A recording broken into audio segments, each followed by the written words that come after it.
Dia pun nak tarik. Sampailah tali ni, tangsi ni berada di tebing lah. Dan kemudian melanggar salah satu batu yang berada di bawah. Waktu dia langgar je, terdengar bunyi kaca yang pecah. Dia nampak dekat mata kail dia ni tersangkut satu botol kaca.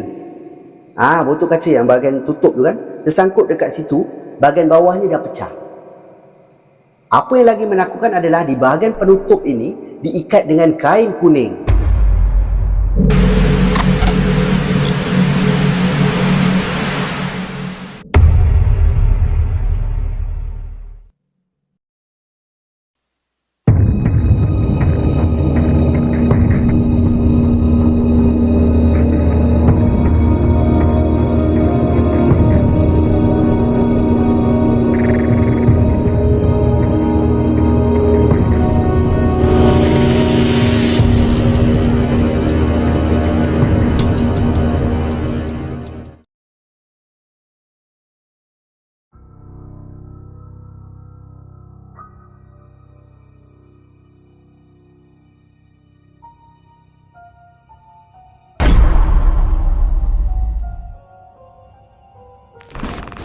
Assalamualaikum dan salam sejahtera.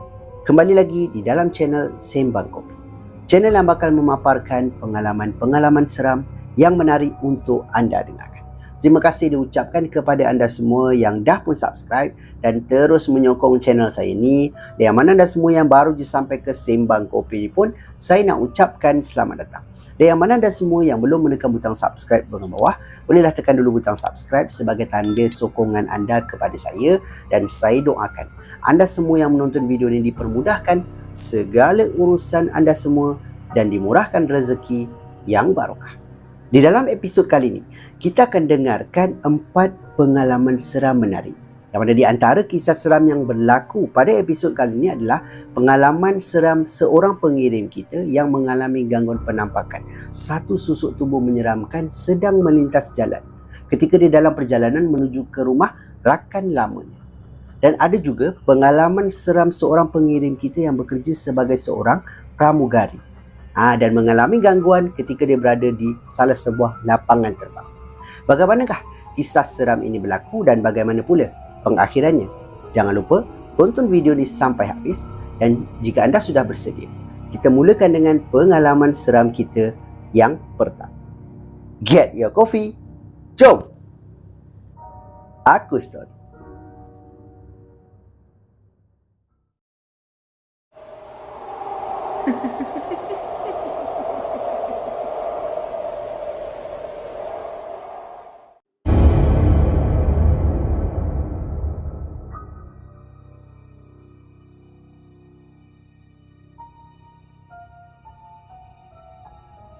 Baiklah, kita mulakan dengan pengalaman seram kita yang pertama ini. Kisah ini datangnya daripada pengirim kita yang bernama Zakri. Zakri ingin berkongsi dengan kita satu pengalaman seram penampakan yang dia pernah alami. Yang mana pada ketika itu, dia bersama dengan keluarga dia sedang bercuti di Pahang. Okey, dinyatakan dalam kiriman yang kisah ni berlaku pada tahun 2016 dan dia pula berasal daripada Kota Tinggi, satu daerah di negeri Johor. Okey, pada tahun itu dia pun bawa lah isteri dan juga beberapa orang anak dia pergi ke Pahang. Secara tepatnya kat mana dia tak nyatakan sebab dia kata dia pergi sana 4 hari 3 malam. Okey, dan ada beberapa tempat yang dia pergi. Sampai saja dekat Pahang, dia teringat yang mana dia ada seorang kawan baik tau. Kawan baik daripada kecil lah, kita daripada kawan kampung lah sebenarnya cerita. Dan nama kawan dia dinyatakan dalam kiriman sebagai Harun. Yang mana dia kata, dah lama tak jumpa Harun. Dan dia dengar khabar Harun ni tinggal dekat Pahang. Sebab Harun ni dia berkahwin dan kemudian isteri Harun ni adalah anak tunggal. Selepas ibu bapa mertua lah Harun ni meninggal, diorang berpindah duduk dekat Pahang. Itu yang kalau si Zakri balik kampung pun tak dapat dah jumpa Harun kan. Dia pun ambil handphone dia, hubungi si Harun ni. Dan kemudian dinyatakan lah yang dia berada di Pahang pada waktu tu kan. Dan Harun ni cakap lah, sampai hati kau sampai Pahang tak telefon aku, dia kata kan. Ni baru nak bagi tahu kau kat mana ni? Aku dekat Pahang lagi ni, tapi dah nak balik dah, dia kata. Waktu tu mungkin dia hari yang terakhir lah dia dekat Pahang. Dan kemudian Harun kata, Singgahlah dulu rumah. Dia kata, lama tak jumpa borak dengan kau. Dia kata situ kan. Okeylah, bolehlah. Kau bagilah location. Dia kata macam tu. Dan kemudian Harun ni bagilah location dekat si Zakri ni. Jadi apabila dia dapat, dia pun bertolak. Kejadian ni berlaku pada waktu malam. Yang mana dalam perjalanan pada waktu itu, pada mulanya jalan ni adalah jalan pekan. Jalan yang banyak kedai. Lepas tu kereta pun banyak. Dan kemudian lama kelamaan masuk ke salah satu kawasan jalan yang agak gelap. Kiri kanannya adalah kawasan pokok. Lampu jalan pun ada tak ada. Macam itulah. Ini apa yang digambarkan di dalam kiriman. Kereta memang banyak sebab laluan ni adalah jalan alternatif lah. Jadi dia pun ikutlah map dia tu kan. Ikut belok kanan, belok kiri macam tu. Sampailah dia masuk ke kawasan kampung. Masuk saja ke kawasan kampung ni, dia punya kira macam map lah ataupun GPS dia ni seolah-olah macam mencari tempat tau. Dia macam hilang signal macam tu. Tapi bila dia tengok, lain ada je. Tapi kejap-kejap tukar macam tu. Dan sepanjang dia melalui jalan itu, kiri kanan ni adalah kawasan pokok tau. Di celah-celahan pokok ini, Zakri perasan seperti ada orang yang berdiri dan kemudian memerhati dia yang melalui jalan itu. Dia perasan macam ada orang dekat celah-celah pokok. Tapi orang ni bukan seorang, macam ramai orang tau. Menyebabkan dia terus tengok ke sebelah kanan, sebelah kiri. Tapi kawasan pokok je lah, tak ada apa-apa pun. Tapi bila dia bawa, nanti kan dia macam ada macam perasan macam ada orang tengok dia. Macam tu. Dan kemudian tak apalah, diteruskan juga. Isteri dia mulalah pegang telefon tu. Macam, bang, kejap bang. Okey, belok sini. Macam tu kan. Dia pun ikut jalan ni. Dan kemudian sampai ke satu kawasan yang dikatakan kawasan ni kawasan berbelok tau.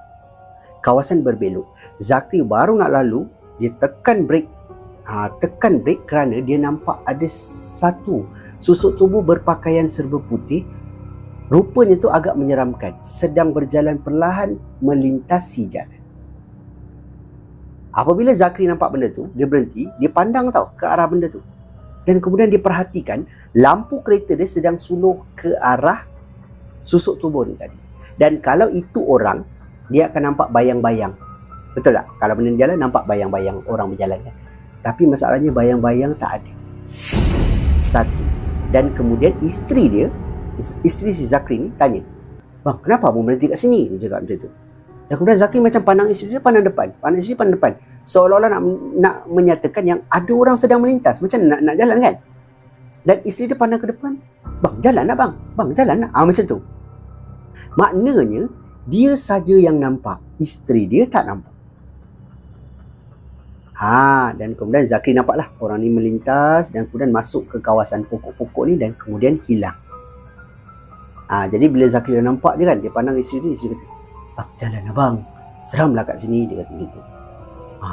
Okey. Tiba-tiba dia terdengar suara anak dekat belakang. Menyatakan, ayah, jalanlah. Macam tu. Jadi dia pun pusinglah ke arah belakang, pandang ke anak dia. Dan dia sangat terkejut apabila dia nampak anak dia duduk di sebelah tepi tau, belakang isteri dia. Di sebelahnya kan tingkap. Dekat bahagian tingkap ni, ada satu susuk tubuh seperti wanita tua tau, yang berpakaian serba putih. Sama macam mana orang yang melintas tadi, sedang berdiri pandang ke arah anak dia yang berada di dalam kereta. Waktu dia nampak dia tu, astagfirullahaladzim. Dia terus jalan tau, masuk gear, terus tekan minyak, jalan. Ikutlah map ni. Sampaikan satu tahap, dia kata dia tak jumpa jalan. Dia hubungi kawan dia. Alhamdulillah lah dapat. Dan kemudian kawan dia datang menaiki motor, ambil dia. Untuk balik ke rumah lah. Bukan balik ke rumah, maksudnya datang rumah kawan dia tu. Dia pun sampai lebih kurang dalam pukul 9 macam tu. Dia kata dia duduk lebih kurang dan kemudian dia nak balik ke Johor semula. Tapi disebabkan dia dah terkena gangguan tadi kan, dan kemudian anak dia pun dah mula takut. Anak dia dah mula takut. Isteri dia pun dah kata macam, kenapa tiba-tiba berhenti kat tengah-tengah jalan kan. Dan kemudian dia ceritalah dekat Harun ni apa yang dia nampak. Dan Harun sendiri menyatakan yang jalan itu memang agak keras. Tapi kebiasaannya orang kampung tu tak kena, tak nampak. Biasanya orang luar kalau datang, ada je benda yang menyakat. Macam tu lah. Tapi Alhamdulillah tidak ada sebarang gangguan yang mengikut dia sampai ke rumah ke apa, semua tak ada. Malam tu dia bermalam di rumah kawan dia dan kemudian keesokan harinya dia pulang ke rumah dia semula. Jadi itulah pengalaman seram menarik yang dikongsikan oleh pengirim kita ini, iaitu Zakri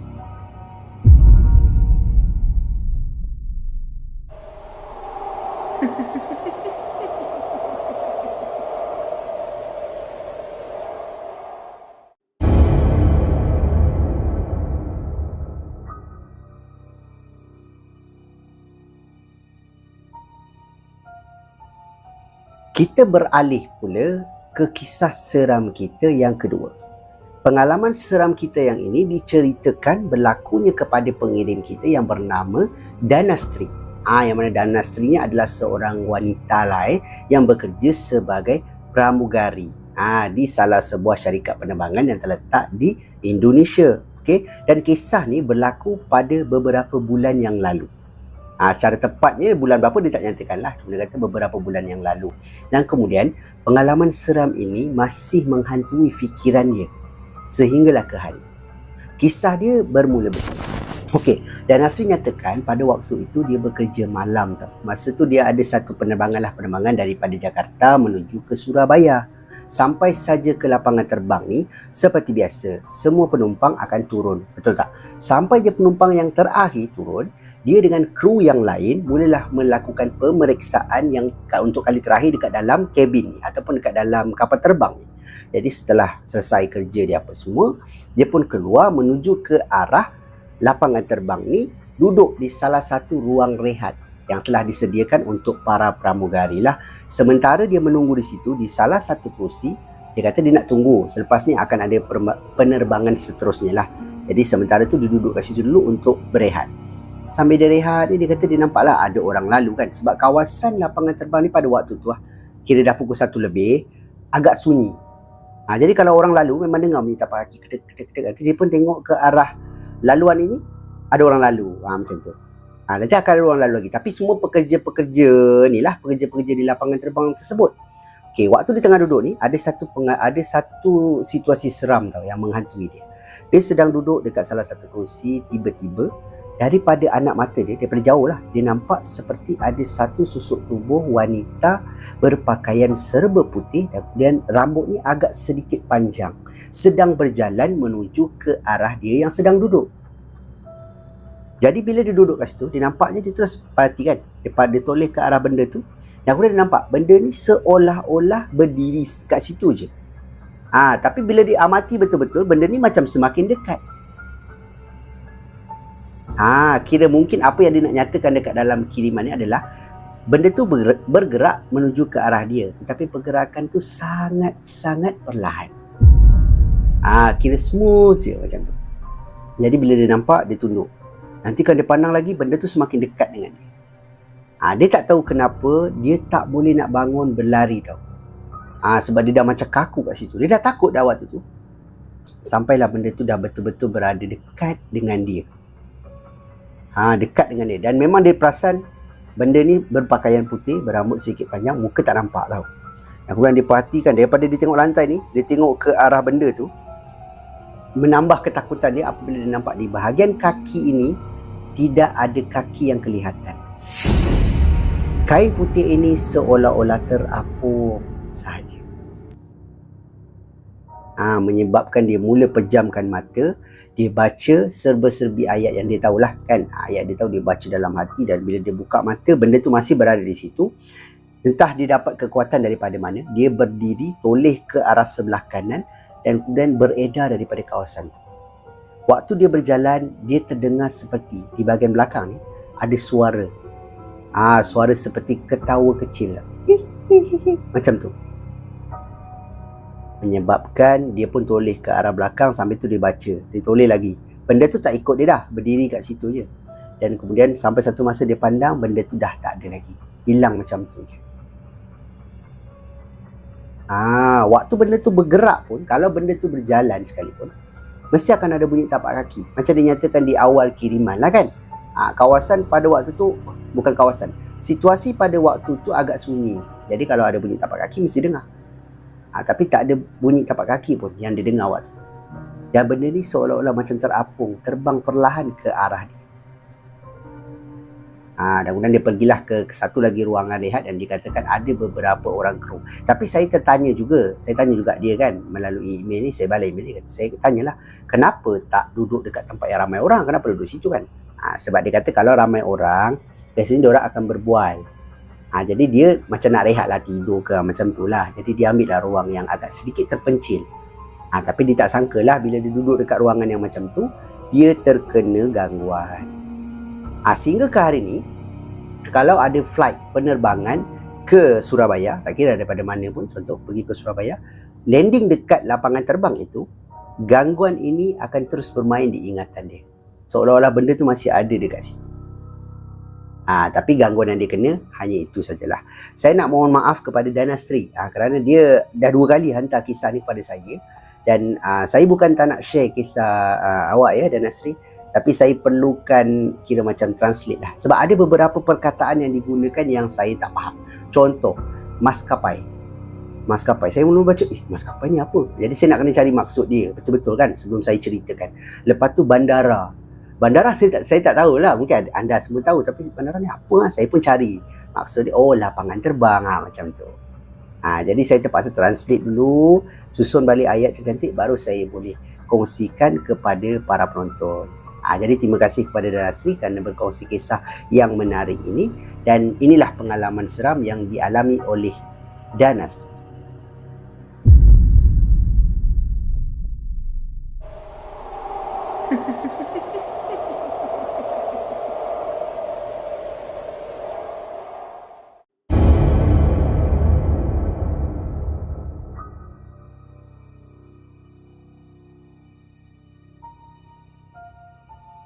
Kisah seram kita yang ketiga ni pula disampaikan oleh pengirim kita yang bernama Hakim. Yang mana Hakim nak berkongsi dengan kita semua satu pengalaman seram penampakan yang dia pernah alami ketika dia ikut rakan dia pulang ke rumah. Okey, dan si Hakim ni ada nyatakan di dalam kiriman lah, yang mana pada waktu itu dia bergelar seorang pelajar di sebuah universiti di Johor, ataupun dia dinyatakan nama dalam kiriman UTM. Okey, dan dia berasal daripada Selangor. Okey, pernah berlaku satu waktu yang mana dikatakan pada waktu tu cuti kira macam seminggu, study week ataupun minggu belajar macam tu sebelum peperiksaan. Dan ramai rakan-rakan dia semua pulang ke kampung, termasuklah dia punya roommate sekali. Jadi tinggallah dia seorang. Dan tengah hari tu, bila dah ramai semua yang balik kan, kereta banyak masuk ambil semua, dia pun duduk dekat salah satu mungkin kantin, mungkin kafe, saya tak nyatakan, sebab dia kata dalam kiriman dia pergi makan. Dan kemudian dia terserempak dengan seorang rakan dia yang bernama Amir. Dia tak berapa rapat dengan Amir, tapi dia pernah lah nampak Amir dekat asrama dia. Dan kemudian Amir ni berjalan menuju ke arah dia, dan kemudian cakap, Kim, kau tak balik kampung ke? Dia cakap tu. Malas aku, seminggu je kot kan, aku nak balik Selangor, leceh lah, dia kata. Oh ya ke? Habis kau tinggal seorang? Dia kata, tinggal seorang lah. Dia pun sebutlah nama roommate si Hakim ni kan. Roommate kau tu balik kan? Dia cakap macam tu. Balik. Aku je tak balik, dia tu. Habis kau nak duduk bilik siapa? Kawan-kawan kita ramai balik tu, dia kata kan. Pandai-pandailah aku nanti, dia kata. Dan kemudian Amin ni pun cakap, jom lah kau ikut aku balik. Buat apa aku nak ikut balik? Tak nak aku, segan lah. Rumah aku tak ada orang lah. Family aku semua pergi holiday, dia kata. Oh ya ke? Termasuklah aku punya pembantu rumah semua yang ikut. Kira abang dia semua pergilah, keluarga besar. Tinggallah si Amin ni seorang. Jadi Hakim bertanya, kenapa Amin tak ikut kan? Tapi Amin dia cakap, yelah dia ada tugasan lah, mungkin dia nak belajar kan seminggu tu, lepas tu nak exam kot. Jadi takkan dia nak pergi jalan kan. Jadi dia pun pujuk si Hakim ni. Hakim kata, nantilah aku fikirkan. Sampai Hakim dah sampai bilik pun, Hakim tengah duduk fikir ni, Amin ketuk pintu. Tek. Cepat aku dah nak gerak ni, dia kata. Kejap. Dia pun ambil beg dia, kemas-kemas baju, jalan. Terus menuju ke arah kereta si Amir ni. Pada mulanya Hakim terkejut lah bila masa Amir bawa kereta kan. Rupanya yelah abang dia nak pergi jalan, jadi abang dia ambil dia bawa kereta. Macam tu. Dipendekkan cerita, dia pun mulakan perjalanan menuju ke arah rumah Amir ni. Jarak di antara college dia ni ataupun universiti ni dengan rumah Amir ni tak jauh, lebih kurang 20-25 minit sampai. Sesampai je dekat rumah si Amir ni, si Hakim ni macam tengok, besar rumah kau Mir, dia cakap. Kau duduk seorang je ke? Ya, family aku semua tak ada, dia kata. Oh ya ke? Okeylah, tak apalah. Dia pun parking dan kemudian masuklah ke dalam rumah. Masuk dalam rumah, dia pun menyesuaikan diri apa semua kan. Kawan dia sediakan makanan apa semua. Jadi, diorang pun duduklah dalam rumah tu. Dan plannya malam tu diorang tak adalah nak belajar apa semua, just nak nonton TV, mungkin main game macam tu lah. Dan sampailah jam lebih kurang pukul 12 tengah malam. Amir dengan si Hakim duduk di depan televisyen tau. Dan kemudian Hakim pun cakap, aku dah ngantuk lah, aku masuk tidur dulu lah. Pergi lah. Kau tidur kat mana? Kau tidur bilik kau? Aku tidur kat ruang tamu je. Dia kata, patutlah kau bawa selimut semua. Kau Kau nak join mana? Nak join kau pergi ambil bantal kau, dia kata kan. Tidur atas sofa je. Oh, dia pun okey lah. Dia pun berjalan menuju ke arah bilik tetamu ni yang berada di bahagian bawah. Pergi dekat bilik tu, terus ambil bantal dan kemudian selimut dia, kan. Berjalan, keluar daripada bilik ni, berdepan dengan bilik tetamu ni ada satu lagi bilik tau. Waktu dia lalu ni, dia terdengar dalam bilik tu seperti ada bunyi macam macam tu. Menyebabkan si hakim ni terus pandang ke arah bilik tu. Pandang, dan apa yang dia nampak, pintu bilik ni terbuka sedikit tau. Dan kemudian cahaya daripada luar masuk dalam bilik tu, nampak ada satu katil. Satu katil macam katil kat hospital tu. Dan kemudian atas katil tu ada satu wanita tua yang sedang kepalanya toleh ke arah pintu. Menyebabkan si hakim ni pandang ke arah orang tua ni ataupun orang yang dekat atas katil ni. Perhatikan, muka memang nampak orang tua tapi matanya berwarna hitam. Menyebabkan si hakim terus jalan laju pergi ke arah Amir ni. Dan kemudian dia baru nak tanya si Amir ni. Dia tengok Amir dah tidur. Senyap bawah, dia panggil-panggil, Amir tak nyawa. Okeylah, tak apalah. Dia pun baring, cuba tidur dalam keadaan TV masih menyala. Sepanjang malam dia tak boleh tidur kerana dia terdengar seperti ada suara memanggil-manggil daripada bilik tu. Dan suara itu seolah-olah macam macam tu. Jadi dia cuba lelapkan mata, tak boleh. Sampailah lebih kurang dalam pukul 3 lebih pagi macam tu, barulah dia boleh terlelap. Keesokan harinya, dia bangun je tidur. Dia nampak Amir dah duduk sambil tu tengah tonton TV. Tonton TV lagi. Bangun-bangun tidur terus tengok TV. Dahsyat si Amir ni. Dan kemudian dia pun tanya Amir, Amir, kau cakap kau seorang je dalam rumah ni? Dia cakap itu. Iyalah, kan family aku semua keluar. Dia cakap itu. Orang tua dalam bilik tu siapa tu? Malam tadi bising, aku nak tidur pun tak boleh. Dia cakap macam tu. Dan kemudian Amir cakap, orang tua mana? Tu dalam bilik, depan bilik aku tu. Depan bilik tamu tu. Gila kau, tu bilik nenek aku. Dia kata, oh iya ke? Nenek kau panggil-panggil dong malam tadi? Mana nenek aku dah meninggal lah bulan lepas. Waktu ni Hakim terkejut tau. Hakim terkejut. Hakim pandang ke arah Amir, dia kata, kau biar betul. Dia cakap, aku nampak orang tua tu baring atas katil tu Dia kata, mana dia? Jom kita pergi tengok. Tapi waktu ni dah siang lah. Jadi dia pun bangun pergi ke arah bilik tu. Memang betul bilik tu kosong. Bilik tu kosong. Dan kemudian Hakim dah mula takut lah. Dia kata, serius lah, aku nampak siang ada orang baring atas katil ni semalam. Lepas tu siap berbunyi lah dia kata macam tu. Dan kemudian Amir terus cakap, sebab itulah aku ajak engkau balik rumah aku, dia kata macam tu, teman aku. Sebab abang-abang aku semua pernah kena gangguan tu, tapi aku pun tak pernah, aku tak sendiri tak pernah kena, dia kata. Ya ke? Ya, abang aku pernah lepak kat bawah malam-malam, dengar macam ada suara daripada dalam bilik. Macam ada orang bergerak lah, macam ada orang buat kerja lah dalam bilik ni. Sedangkan nenek dia pada waktu tu dah tak ada lah, dah meninggal kan. Barulah si Hakim tahu, kau ajak aku berteman kau kan, dia kata. Dan kenapa dia nak belajar dekat rumah? Sebab Amir cakap mudah. Internet apa semua lagi lah. Dia pun anak orang senang tadi. Jadi internet laju mungkin kan. Jadi ada komputer sendiri. So mudahlah dia nak belajar. That's why dia nak belajar dekat rumah. Tapi dia nak duduk rumah seorang-seorang, dia takut tak pula. Rumah besar kan. Dia ajaklah kawan dia, teman dia, iaitu si Hakim ni. Jadi itulah pengalaman seram yang Hakim ni pernah kena. Untuk malam yang berikutnya dia kata tak ada pula penampakan apa semua, tak ada. Dan dia pun kuranglah lalu di kawasan bilik tetamu ni pada waktu malam. Dia duduk dekat rumah tu lebih kurang dalam 4 hari macam tu. Dan kemudian terus pulang ke asrama semula. Siapa yang dia nampak? Kalau saya pun daripada malam tu saya dah tanya dah. Mesti saya kejut ni kan. Siapa dalam bilik tu? Nenek kau ke? Macam tu kan. Tapi sebab mungkin dia tengok waktu tu Amir dah tidur. Dia pun tidur lah, tapi ada bunyi kan. Betul tak? Dan itulah pengalaman seram yang dikongsikan oleh pengirim kita ni, iaitu Hakim.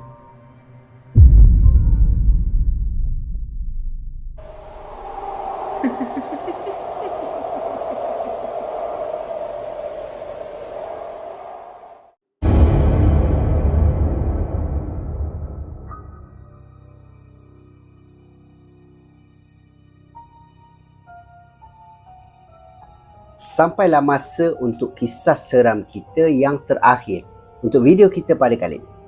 Pengalaman seram ini dikongsikan oleh pengirim kita yang ingin dikenali sebagai Jai.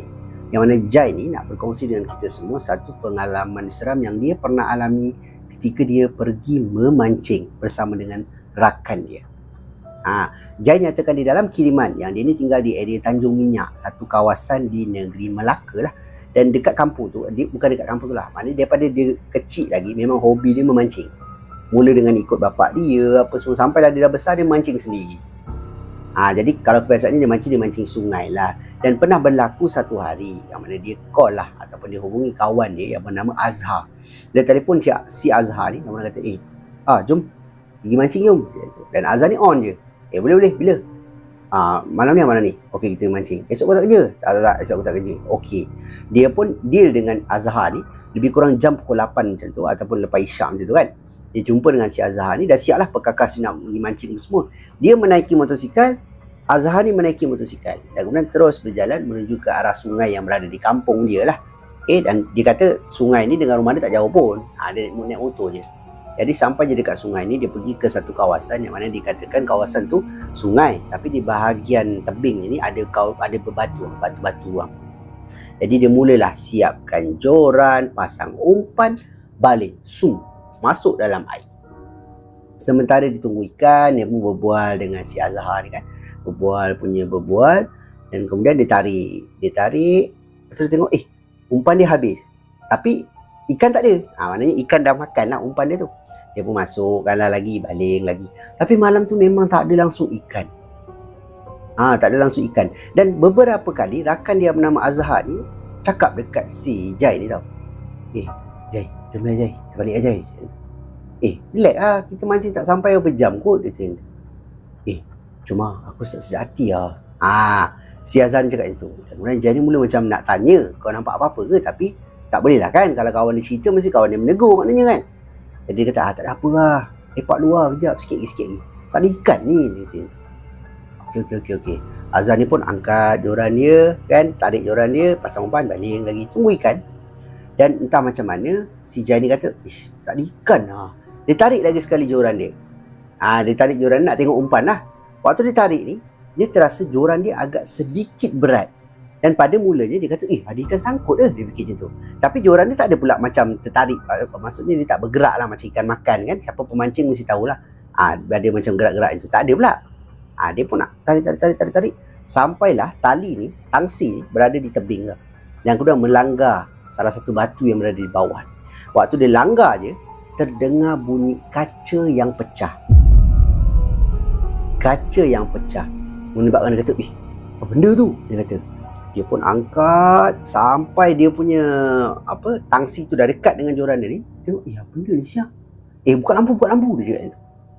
Si Azhar ni ambil lampu suluh. Waktu dia suluh, dua-dua terdiam tergamam. Sebab apa? Dia nampak dekat mata kail dia ni tersangkut satu botol kaca. Botol kaca yang bahagian tutup tu kan, tersangkut dekat situ, bahagian bawahnya dah pecah.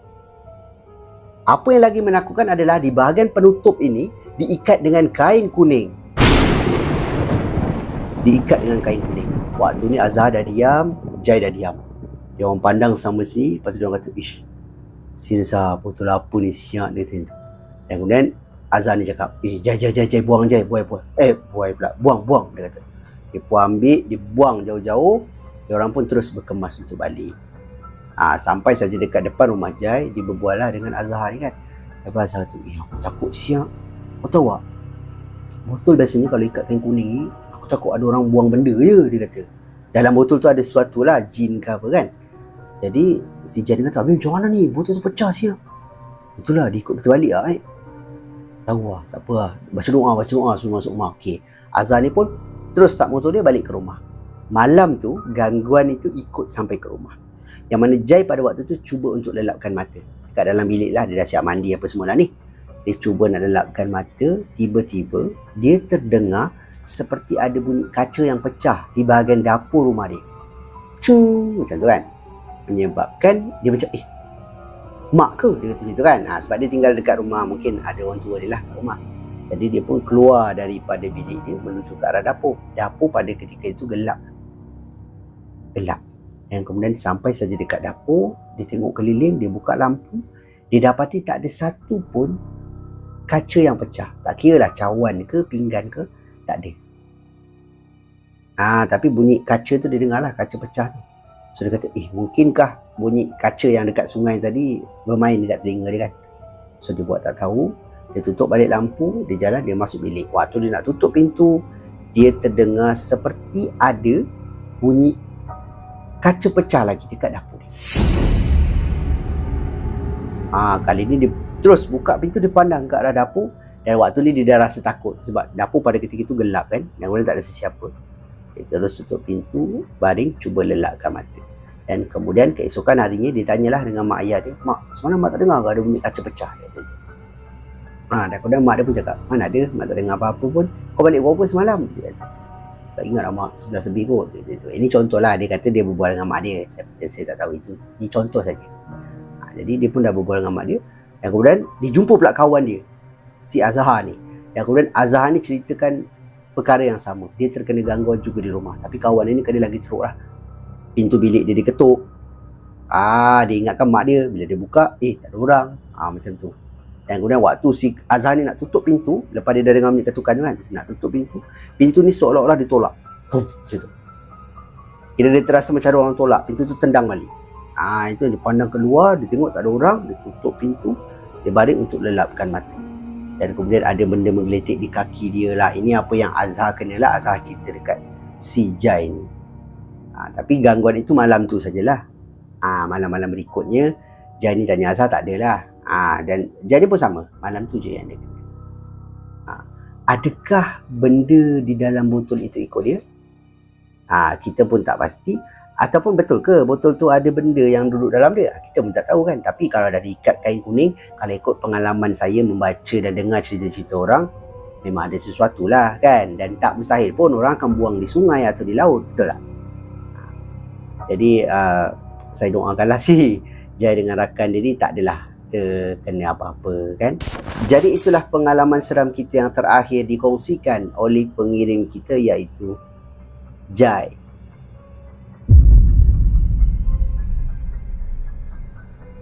Jadi itu sajalah kisah seram kita untuk video kita pada kali ini. Pada pendapat anda macam mana?